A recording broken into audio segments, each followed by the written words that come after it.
विद्यार्थियों, आप सभी का स्वागत है राजकीय महाविद्यालय चौमेला के यूट्यूब चैनल पर। मैं Vivek Sharma, assistant professor sociology, आज आपके लिए बीए सेकेंड ईयर सामाजिक विचारक वाले पाठ से राधा कमल मुखर्जी के मूल्यों के सिद्धांत या सामाजिक मूल्य के सिद्धांत को लेकर आया हूं। आज इस पर हम चर्चा करेंगे। मूल्यों पर डॉक्टर मुखर्जी ने अपने विचार the social structure of values तथा डायमेंशन ऑफ वैल्यूज नामक पुस्तकों में व्यक्त किए थे। मुखर्जी की देश विदेश में ख्याति का एक प्रमुख कारण उनके द्वारा प्रतिपादित यह सिद्धांत, जिसको हम सामाजिक मूल्य का सिद्धांत कहते हैं, वो था।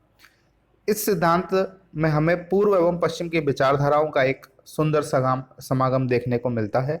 सोशल स्ट्रक्चर ऑफ वैल्यूज नामक पुस्तक में मुखर्जी ने मूल्यों के समाजशास्त्रीय सिद्धांत का प्रतिपादन किया। इसके अनुसार आपने मूल्यों की उत्पत्ति एवं उद्विकास, मूल्यों के मनोवैज्ञानिक नियमों तथा मूल्यों की सुरक्षा आदि पर विचार व्यक्त किए। दूसरी पुस्तक द डायमेंशन ऑफ वैल्यूज में आपने मूल्यों के विभिन्न आयामों का उल्लेख किया था, जिसके अंतर्गत आपने जीव विज्ञान, मनोविज्ञान, दर्शन शास्त्र तथा तत्वमीमांसा आदि में पाई जाने वाली मूल्यों की व्याख्या को प्रस्तुत किया, जिसे एक अंतः वैज्ञानिक उपागम कहा जा सकता है। उन्होंने मूल्यों के संदर्भ में विभिन्न जीव शास्त्रियों, मनोवैज्ञानिकों एवं समाज वैज्ञानिकों के योगदान का भी इस पुस्तक में उल्लेख किया है। आपका मत है कि जब तक मूल्यों के बारे में कोई सार्वभौम सामान्य विचारधारा प्रतिपादित नहीं कर ली जाती, तब तक मानव जाति की वास्तविक प्रकृति संभव नहीं है। डॉक्टर राधाकमल मुखर्जी के प्रयासों से भारत में मूल्यों का अध्ययन करने के लिए एक विशेष शाखा का विकास हुआ, जो मूल्यों का समाजशास्त्र नाम से जानी जाती है। इस शाखा में मूल्यों तथा समाज का अध्ययन किया गया। प्रत्येक समाज में कुछ आदर्श होते हैं और उन्हीं आदर्शों के आधार पर समाज की प्रकृति का आकलन किया जाता है। इन्हीं मूल्यों के आधार पर यह निर्धारित होता है कि समाज में क्या उचित है, क्या अनुचित है, महत्वपूर्ण क्या है, क्या अमहत्वपूर्ण है। प्रत्येक समाज के सामाजिक मूल्य अन्य समाजों के सामाजिक मूल्यों से भिन्नता लिए हुए होते हैं। इन्हीं मूल्यों के आधार पर व्यक्ति व्यक्ति के व्यवहार को आंका जाता है। अब हम राधा कमल मुखर्जी ने सामाजिक मूल्यों की क्या परिभाषा दी थी, उस पर चर्चा कर लेते हैं। मुखर्जी मूल्यों की अवधारणा को स्पष्ट करते हुए कहते हैं कि मूल्य मानव समूह और व्यक्तियों के द्वारा प्राकृतिक और सामाजिक संसार में सामंजस्य करने के उपकरण होते हैं। मूल्य ऐसे प्रतिमान को कहते हैं जो मनुष्य की विभिन्न प्रकार की आवश्यकताओं की पूर्ति हेतु मार्गदर्शन करते हैं। ये सामाजिक अस्तित्व के केंद्रीय तत्व कहे जा सकते हैं तथा इनकी रक्षा के लिए समूह के सदस्य हर संभव त्याग करने के लिए भी तत्पर रहते हैं। मूल्य एक प्रकार से सामूहिक लक्ष्य होते हैं जिनके प्रति सदस्यों की स्वाभाविक आस्था होती है। वे मूल्यों को समाज द्वारा स्वीकृत, प्राप्त आकांक्षाएं और लक्ष्य मानते हैं। आगे आपने सामाजिक मूल्यों को परिभाषित करते हुए कहा है कि मूल्य समाज द्वारा मान्यता प्राप्त इच्छाएं तथा लक्ष्य हैं, जिनका आंतरिकरण सीखने या समाजीकरण की प्रक्रिया के माध्यम से होता है, जो प्राकृतिक अधिमान्यता, मानक तथा अभिलाषा बन जाते हैं। तो आपने यहाँ स्पष्ट करते हुए कहा है कि ये क्या होते हैं, समाज द्वारा मान्यता प्राप्त जो इच्छाएं होती हैं या जो लक्ष्य होते हैं, डिजायर्स, गोल्स होते हैं, जिनका हम आंतरिकरण सीखने या समाजीकरण की प्रक्रिया से माध्यम से करते हैं। समाजीकरण हम पहले भी जान चुके हैं कि किसी भी व्यक्ति को समाज में रहने योग्य बनाने की जो प्रक्रिया होती है उसको हम समाजीकरण कहते हैं। कोई व्यक्ति समाज में आचार व्यवहारों को सीखता है, किस प्रकार से समाज के नियमों को सीखता है, उसको आंतरिकृत करता है, उसी व्यवस्था को हम समाजीकरण कहते हैं। तो इस व्यवस्था के माध्यम से व्यक्ति सामूहिक लक्ष्य को और उनकी इच्छाओं को जानता है, आंतरिकृत करता है, और ये प्राकृतिक अधिमान्यता, मानक और अभिलाषाएं भी बन जाते हैं। इसके बाद हम जॉनसन की परिभाषा देख लेते हैं। मूल्यों को एक मानक के रूप में परिभाषित किया जा सकता है। मानक का मतलब होता है मापना, जिसके माध्यम से किसी भी चीज को मापा जाता है, वो सही है, गलत है, उचित है, अनुचित है। इसका मापक कौन होते हैं? मूल्य होते हैं, जो कि सांस्कृतिक हो सकता है या केवल व्यक्तिगत, और जिसके द्वारा वस्तु की एक साथ तुलना की जाती है और वे एक दूसरे के संदर्भ में स्वीकार या अस्वीकार किए जाते हैं, वांछित या अवांछित होते हैं, अच्छी या बुरी, अधिक या कम उचित मानी जाती है। जॉनसन का मत है कि मूल्यों के द्वारा सभी प्रकार की वस्तु, भावना, विचार, क्रिया, गुण, पदार्थ, व्यक्ति, समूह, लक्ष्य एवं साधन आदि का मूल्यांकन किया जाता है। अब हम सामाजिक मूल्यों की विशेषताओं पर चर्चा करेंगे। सामाजिक मूल्य सामूहिक होता है। सबसे पहली बात क्या है कि सामाजिक मूल्यों का संबंध किसी व्यक्ति विशेष से नहीं होता है, वरन ये सारे समूह एवं समाज की धरोहर होते हैं और सारे समूह ही इन्हें मान्यता से ही इन्हें मान्यता प्राप्त होती है। इनका निर्माण किसी एक व्यक्ति के द्वारा नहीं किया जाता, वरन ये सामाजिक अंतःक्रिया की उपज एवं परिणाम होते हैं। इसकी जो अगली विशेषता है वो है सामाजिक मूल्य सामाजिक मापक होते हैं। मानक या मापक का तात्पर्य है जिसके द्वारा हम वस्तु को मापते हैं। सामाजिक मूल्य भी मानक हैं जिनके द्वारा हम किसी वस्तु, व्यवहार, लक्ष्य, साधन, गुण आदि को अच्छा या बुरा, उचित या अनुचित, वांछित या अवांछित ठहराते हैं। यानी कि क्या सही है, क्या गलत है, क्या उचित है, क्या अनुचित है, इस बात का जो निर्णय किया जाता है समाज में, उसका निर्धारण करने का कार्य कौन करते हैं? मूल्य करते हैं। इन्हें हम उच्च स्तरीय सामाजिक मानदंड कह सकते हैं। सामाजिक मूल्यों के बारे में एकमतता पाई जाती है। समूह एवं समाज के सभी लोगों में सामाजिक मूल्यों के बारे में एकमतता पाई जाती है। वे सभी उन्हें स्वीकार करते हैं और मान्यता प्रदान करते हैं। अतः जब भी सामाजिक मूल्यों का उल्लंघन होता है तो समूह द्वारा प्रतिक्रिया व्यक्त की जाती है। सामाजिक मूल्यों के पीछे उद्वेग भावनाएं होती हैं। सामाजिक मूल्यों के साथ लोगों की भावनाएं जुड़ी होती है। यही कारण है कि वे व्यक्तिगत हितों को तिलांजलि देकर भी इनकी रक्षा करते हैं। स्वतंत्रता के मूल्यों की रक्षा के लिए अनेक भारतीयों ने हंसते हंसते प्राणोत्सर्ग किया, सीने पर गोलियां झेली और जेल की सीख शो में अपने आप को बंद करवाया। देशभक्ति के मूल्यों की रक्षा के लिए ही लोग युद्ध में अपना बलिदान दे देते हैं। सतीत्व की रक्षा के लिए भारतीय वीरांगनाओं ने जौहर व्रत लिए। इन उदाहरणों से स्पष्ट है कि सामाजिक मूल्यों का संबंध भावनाओं से जुड़ा हुआ होता है। सामाजिक मूल्य गतिशील होते हैं।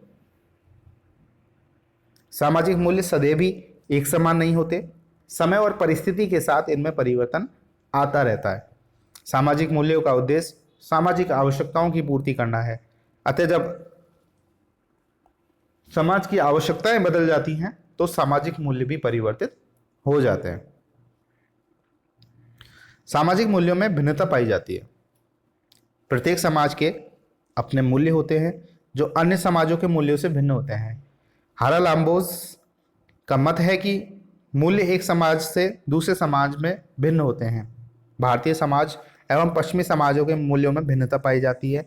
हम पर्दा प्रथा, जाति अंतर विवाह, सती प्रथा, विधवा विवाह निषेध आदि प्रथाओं को उचित मानते रहे हैं, किंतु पश्चिमी समाजों में इसे अनुचित माना गया है। इसी प्रकार से सामाजिक जीवन के विभिन्न पक्षों से संबंधित सामाजिक मूल्यों में भी भिन्नता पाई जाती है। परिवार, विवाह, जाति, शिक्षा, व्यापार, खेलकूद, मनोरंजन आदि सभी से संबंधित मूल्यों में हमको भिन्नता देखने को मिलती है। सामाजिक मूल्य सामाजिक कल्याण एवं सामाजिक आवश्यकता के लिए महत्वपूर्ण समझे जाते हैं। सामाजिक मूल्य समूह के कल्याण और आवश्यकता की पूर्ति के लिए आवश्यक होते हैं। इनके अनुरूप आचरण करने पर ही समूह में संगठन, एकमतता एवं एकरूपता बनी रहती है। इनके अभाव में सामाजिक संबंधों में समानता लाना कठिन होता है। सार्वभौमिकता। मूल्य सभी समाजों में विद्यमान रहे हैं। कोई भी समाज ऐसा नहीं है जिसमें सामाजिक मूल्यों का अभाव हो, क्योंकि मूल्यों के आधार पर ही समाज अपने सदस्यों के व्यवहार एवं क्रियाओं के औचित्य को सिद्ध करता है। मूल्य ही व्यक्ति की क्रियाओं का मार्गदर्शन करते हैं। उनके आधार पर ही समाज एवं व्यक्ति की प्रगति को मापा जाता है और संस्था एवं समाज का विकास किया जाता है। मूल्यों का उद्भव। डॉक्टर राधाकमल मुखर्जी का मत है कि सभी मूल्य सामाजिक होते हैं और मूल्यों की उत्पत्ति एक सामाजिक संरचना विशेष के सदस्यों के बीच होने वाली जो अंतःक्रिया होती है उसके फलस्वरूप धीरे धीरे होता है। मानव को अपनी पारिस्थितिगत पर्यावरण से संतुलन बनाए रखना होता है। उसे जीवन निर्वाह और भरण पोषण संबंधी आवश्यकताओं की पूर्ति करने के लिए अनेक समस्याओं का सामना करना पड़ता है। इस दौरान उसे अनेक सामाजिक अनुभव भी होते हैं। आवश्यकता को जुटाने के दौरान वह अपने समूह और समाज के कई लोगों के संपर्क में आता है और सामाजिक जीवन का भागीदार भी बनता है। इसी दौरान सामाजिक व्यवस्था का निर्माण भी होता है। वास्तविक जीवन में लोग परस्पर सहयोग करते हैं और इसी दौरान सामाजिक मूल्यों का भी जन्म होता है। समाज में अव्यवस्था, असुरक्षा और अशांति को टालने के लिए कुछ मानदंडों और मूल्यों की व्यवस्था करनी पड़ती है। इस प्रकार सामाजिक मूल्यों का जन्म सामाजिक समस्याओं के समाधान हेतु मानव सहयोग के कारण होता है। मुखर्जी कहते हैं कि मनुष्य को मूल्य अपने जीवन से, पर्यावरण से, अपने आप से, समाज और संस्कृति से ही नहीं वरन मानव अस्तित्व और अनुभव से भी प्राप्त होते हैं। मुखर्जी कहते हैं कि मूल्यों की उत्पत्ति और विकास सामूहिक संबंधों की संरचना में होता है। अतः जब भी संस्कृति में परिवर्तन होते हैं, नए मूल्यों का जन्म होता है। मुखर्जी ने मानव को मूल्यों की खोज करने वाला एवं मूल्यों का निर्माण करने वाला प्राणी कहा है। मुखर्जी यह मानते हैं कि सामूहिक परिस्थितियां मूल्यों की उत्पत्ति के लिए आवश्यक है। जब मानव सामाजिक जीवन में सक्रिय होता है तो उसके मन में आदर्शों एवं नैतिक तथ्यों के प्रति अधिक चेतना होती है। अतः सामूहिक अंतःक्रिया के परिणाम स्वरूप जिन अनुभवों के आधार पर सामाजिक जीवन से जुड़ी अनेक चीजों का विकास होता है, उनके आधार पर समूह की प्रकार्यात्मक मूल्यों की रचना होती है। मूल्यों का क्षेत्रीय आधार। डॉक्टर राधाकमल मुखर्जी का मत है कि प्रत्येक सामाजिक घटना का एक विशेष परिस्थिति के संदर्भ में ही उसे समझा जा सकता है और पारिस्थितिक शास्त्रीय विशेषताओं के फलस्वरूप समाज में मूल्यों का जन्म होता है। मूल्यों के सार्वभौमिक होते हुए भी उनकी प्रकृति सार्वभौमिक नहीं होती, अर्थात सभी समाजों में मूल्य पाए जाते हैं, फिर भी प्रत्येक क्षेत्र के मूल्यों में अपनी एक विशिष्टता होती है और वह दूसरे क्षेत्रों से भिन्न होता है। उदाहरण के लिए विवाह एक मूल्य के रूप में सभी समाजों में पाया जाता है, किंतु भारत में इसकी प्रकृति एक धार्मिक संस्कार के रूप में है, जबकि अन्यत्र यह एक सामाजिक और कानूनी समझौता माना जाता है।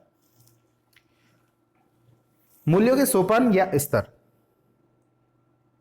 डॉक्टर राधाकमल मुखर्जी का मत है कि सभी मूल्य समान स्तर के नहीं होते, वरन उनमें भी एक सोपान या समस्तर देखने को मिलता है।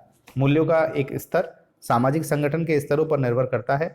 मुखर्जी ने सामाजिक संगठन के 4 स्तरों का उल्लेख किया है। इन स्तरों के आधार पर नैतिकता का विकास होता है। प्रारंभ में सामाजिक संगठनों में नैतिकता का अभाव पाया जाता था। धीरे धीरे इन संगठनों में नैतिकता का विकास होता है और वह अपने चरमोत्कर्ष पर पहुंच जाता है। सामाजिक संगठन और उनमें संबद्ध मूल्यों को मुखर्जी ने 4 स्तरों में विभाजित किया था: भीड़, स्वार्थ समूह, समाज या समुदाय और सामूहिकता। इस पर थोड़ी सी हम चर्चा करेंगे। यहाँ पर भीड़, मुखर्जी के अनुसार भीड़ सामाजिक संगठन की पहली अवस्था है। भीड़ एक अस्थायी समूह होता है जो आदिम प्रकार के संबंधों तथा व्यवहारों को प्रकट करता है। यह आदिम प्रवृत्तियों एवं संवेगों से परिपूर्ण होता है। भीड़ में विवेक की अपेक्षा भावनाओं का साम्राज्य होता है। इसमें नैतिकता का अभाव होता है और अनुकरण की प्रवृत्ति अधिक होती है। भीड़ का रचना तंत्र ऐसा होता है कि वह बुराइयों का तत्काल समाधान चाहती है। आधुनिक समय में भी भीड़ का प्रयोग एक ऐसे साधन के रूप में किया जाता है जिसके द्वारा आर्थिक व राजनीतिक सत्ता को हथियाने एवं क्रांति लाने का प्रयत्न किया जाता है। भीड़ में मूल्य, मानदंड एवं आदर्शों का पूर्णतः ही अभाव पाया जाता है। स्वार्थ समूह। सामाजिक संगठन का दूसरा उदाहरण स्वार्थ समूह है, जिनका निर्माण किसी एक या कुछ पदार्थों या कुछ स्वार्थों या उद्देश्यों की पूर्ति के लिए किया जाता है। इन संगठनों में लोगों में मिलजुल कर कार्य करने की प्रवृत्ति विकसित होती है तथा लोगों में चेतना का विकास होता है। श्रमिक संघ, व्यापार संघ, राजनीतिक दल और क्लब आदि स्वार्थ समूह के उदाहरण हैं। स्वार्थ समूहों का संबंध इस प्रकार के मूल्यों से होता है जिसमें भागीदार सभी व्यक्ति नहीं हो सकते। उदाहरण के लिए एक छात्र संघ के मूल्यों के भागीदार केवल छात्र ही होंगे, इसके अन्य व्यक्ति भागीदार नहीं हो सकते हैं। समाज या समुदाय। समाज या समुदाय ऐसे संगठन हैं जो स्वार्थ समूहों की अपेक्षा अधिक विस्तृत, तार्किक एवं नैतिक आधारों को प्रस्तुत करते हैं। समाज में व्यक्ति अन्य सदस्यों के हितों को ध्यान में रखकर सहयोगी व्यवहार करता है। समाज या समुदाय में समानता और न्याय के मूल्य अधिक अभिव्यक्त होते हैं और उन्हें स्वीकार किया जाता है। और जो चौथा समस्तर या चौथा स्तर है वो होती है सामूहिकता। कई दृष्टियों में सामूहिकता मानव समाज का सर्वोच्च संगठन होता है। यह सामाजिक संगठन का सुदृढ़ और सार्वभौमिक रूप है जो कि सचेत अनुशासन, उच्च स्तरीय बुद्धि एवं विवेक का परिणाम है। इसमें मनुष्य सार्वभौमिक सामाजिक मूल्यों जैसे कि प्रेम, समानता, बंधुत्व, सहयोग, सामाजिक उत्तरदायित्व आदि को स्वीकार करता है। इसमें लोगों में विश्व बंधुत्व की भावना का विकास होता है और साथ ही साथ स्वार्थ पर परार्थ की विजय हमको देखने को मिलती है। मूल्यों के नियम। डॉक्टर राधाकमल मुखर्जी ने मूल्यों की सामाजिक संरचना नामक अपनी पुस्तक में मूल्यों के कुछ नियमों का उल्लेख किया है। समाज के नियंत्रण एवं समर्थन के कारण मानवीय प्रेरणाएं मूल्यों में परिवर्तित होती हैं। मौलिक मूल्यों की संतुष्टि हो जाने पर मानव में उन मूल्यों के प्रति उदासीनता पैदा हो जाती है। मूल्यों की परस्पर अंतःक्रिया के कारण वे परस्पर घुल मिल जाते हैं। वे अनेक प्रकार के सम्मिलनों को उत्पन्न करते हैं। विभिन्न मूल्यों में परस्पर प्रतिस्पर्धा पाई जाती है। इससे मूल्यों में सम्मिश्रण उत्पन्न होता है। मूल्यों में संघर्ष होने पर व्यक्ति अपनी शिक्षा, अनुभव एवं आदर्श नियमों के आधार पर उपयुक्त मूल्य का चुनाव करता है। समाज या संस्कृति मानवीय मूल्यों को मौलिक प्रतिमान प्रदान करते हैं। मूल्य और प्रतीक। डॉक्टर राधाकमल मुखर्जी का मत है कि मूल्यों की प्रवृत्ति प्रतीकात्मक होती है। समाज में संबंधों की व्याख्या प्रतीकों के माध्यम से की जाती है। मनुष्य को विभिन्न आर्थिक सामाजिक चीजों की जानकारी विभिन्न प्रकार के प्रतीकों के द्वारा ही प्राप्त होती है। प्रतीकों के माध्यम से मानवीय मूल्यों को समझा जा सकता है। संगठित एवं संपन्न सामाजिक जीवन के लिए मूल्यों और आदर्शों की भूमिका महत्वपूर्ण होती है। आदर्श और मूल्यों की एकीकृत अभिव्यक्ति के प्रतीक के नाम से उसे जाना जाता है। मूल्य और अभिव्यक्ति। डॉक्टर राधाकमल मुखर्जी का मत है कि व्यक्तित्व के निर्माण में मूल्यों का विशेष योगदान होता है। मूल्य व्यक्तित्व को प्रभावित करते हैं। कोई व्यक्ति समाज में कितनी आसानी से सामंजस्य कर पाएगा, यह इस बात पर निर्भर करता है कि उसके व्यक्तित्व में मूल्यों का प्रवेश कितना व्यवस्थित रहा है। प्रत्येक समाज को जीवित रहने के लिए नियमित रूप से व्यक्तित्व के सर्वोच्च मूल्यों की पूर्णता का प्रयास करना चाहिए। इसके अभाव में सभ्यता का शीघ्र पतन हो जाएगा। मूल्यों के अभाव में जीवित सभ्यताएं शायद ही अधिक समय तक चल सके। सभ्यता का उत्थान और पतन बहुत कुछ उनके द्वारा व्यक्ति के विकास पर दिए जाने वाले बल पर निर्भर करता है। और इसी संदर्भ में मुखर्जी कहते हैं कि किसी समाज को जीवित रहने के लिए नियमित रूप से व्यक्तित्व के सर्वोच्च मूल्यों की पूर्णता का प्रयत्न करना चाहिए। तो प्यारे बच्चों, आज हमने डॉक्टर राधाकमल मुखर्जी के मूल्यों से संबंधित विचारों पर चर्चा की और मैं उम्मीद करता हूं कि ये वीडियो आपको उनके विचारों को जानने में सहायक सिद्ध होगा। मेरा वीडियो अंत तक देखने के लिए आप सभी का धन्यवाद।